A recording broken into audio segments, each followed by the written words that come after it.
కేంద్ర ప్రభుత్వం అవలంబిస్తున్న ప్రజా కార్మిక వ్యతిరేక విధానాలను తిప్పికొట్టేందుకు కార్మిక వర్గం ఏకం కావాలని తెలంగాణ బొగ్గుగని కార్మిక సంఘం కార్యనిర్వహణ అధ్యక్షుడు కెంగర్ల మల్లయ్య పిలుపునిచ్చారు. పెద్దపల్లి జిల్లా రామగుండం సింగరేణి ఏరియా గోదావరికని రెండవ బొగ్గుగనిపై తెలంగాణ బొగ్గుగని కార్మిక సంఘం ఆధ్వర్యంలో జరిగిన గేట్ మీటింగ్లో ఆయన మాట్లాడుతూ తెలంగాణ ఏర్పడిన తర్వాత ముఖ్యమంత్రి కేసీఆర్ కార్మిక వర్గానికి అనేక సంక్షేమ పథకాలు ప్రవేశపెట్టి అమలు చేశారని గుర్తు చేశారు. ప్రధాని నరేంద్ర మోడీ ఇచ్చిన మాట ప్రకారం సింగరేణి బొగ్గు గనులు ప్రైవేటీకరణ నిలిపివేయాలని డిమాండ్ చేశారు. లేదంటే కార్మిక వర్గం పెద్ద ఎత్తున ఆందోళన కార్యక్రమాలు చేపడతారని హెచ్చరించారు. ఈ కార్యక్రమంలో టీబీజీకేఎస్ నాయకులు పాల్గొన్నారు.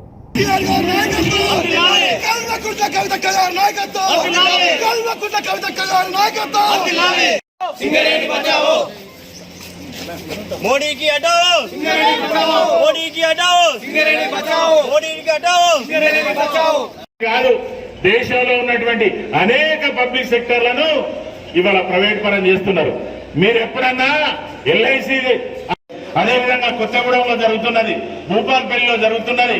ఇవాళ మొత్తం కార్మిక వర్గం అంతా రేపు ఇవాళ వచ్చి జై తెలంగాణ నినాదాలతోటి మోడీకి వ్యతిరేకంగా పెద్ద ఎత్తున ఇవాళ నినదించాల్సినటువంటి అవసరం ఉన్నది. ఇవాళ కార్మిక వర్గం యొక్క ఏకైక నినాదం ఏంటంటే ఇవాళ జీడీకే రెండవ గనిపై జరుగుతున్నటువంటి ఈ ద్వారా సమావేశానికి ఇచ్చేసినటువంటి ముఖ్య అతిథులు తెలంగాణ బొగ్గుగని కార్మిక సంఘం కార్యనిర్వాహక అధ్యక్షులు. ముఖ్యంగా మనం చెప్పుకునేది నేడు ఉన్నటువంటి తెలంగాణ బొగ్గుగని చెప్పుకోవడానికి కారణంగా ఉన్నట్టు ఉన్నా కూడా మన మంత్రివర్యులు మల్లారెడ్డి గారు చెప్పినట్టు అన్నాన్ని కట్టబెట్టిన కేటీ రామారావు గారు ఇచ్చినటువంటి పిలుపు ఇప్పుడు కాదు.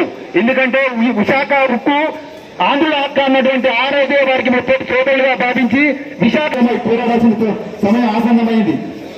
చంద్ర గారు యువనాయకులు, ఎందుకంటే మీరు ఎంత కష్టపడి సంపాదించుకుంటే ఉద్యోగాలు వస్తే వారికి తప్పకుండా భాషణ కాలేసి ముందుకు సాగాలని కోరుకుంటూ నాకు ఈ అవకాశం ఇచ్చినందుకు ధన్యవాదాలు తెలుస్తున్నాను. జై తెలంగాణ గారిని పైకి రావాలని కోరుకుంటున్నా. అలాగే సింగరేణికి ఇవాళ బీఆర్ఎస్ పార్టీ కేసీఆర్ గారు ఇవాళ ఎంత ప్రాముఖ్యతనిస్తున్నారో మీరందరూ గమనంలో ఉంచుకోవాలి.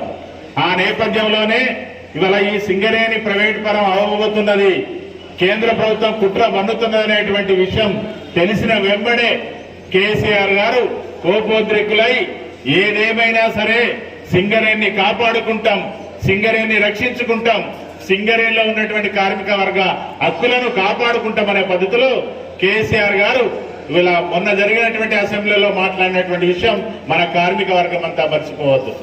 అంతేకాదు మిత్రులారా, ఇవాళ కేసీఆర్ గారితో పాటు కేటీఆర్ గారు చాలా కోపోద్రేకంగా మొన్న అసెంబ్లీలో ఇవాళ సింగరేణి కాపాడుకోవడం కోసం ఎంతకైనా పోతాం, ఎక్కడికైనా పోతాం, ఎవరితోటైనా కొట్లాడతాం, సింగరేణిని కాపాడుకుంటామని ఆ రోజు మాట్లాడిన విషయం మనందరం విన్నాం.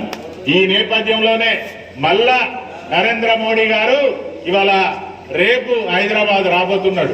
నరేంద్ర మోడీకి వ్యతిరేకంగా, బీజేపీ ప్రభుత్వానికి వ్యతిరేకంగా సింగరేణి కార్మిక వర్గం కదం దొక్కాలని మరోసారి ఈ సందర్భంగా మనవి చేస్తూ, ఈ నేపథ్యంలోనే ఇవాళ కేటీఆర్ గారు నిన్న పిలిపివ్వడం జరిగింది. ఇవాళ నరేంద్ర మోడీ ఇచ్చిన మాట తప్పి మళ్ళా తెలంగాణ ప్రాంతానికి వస్తాడు.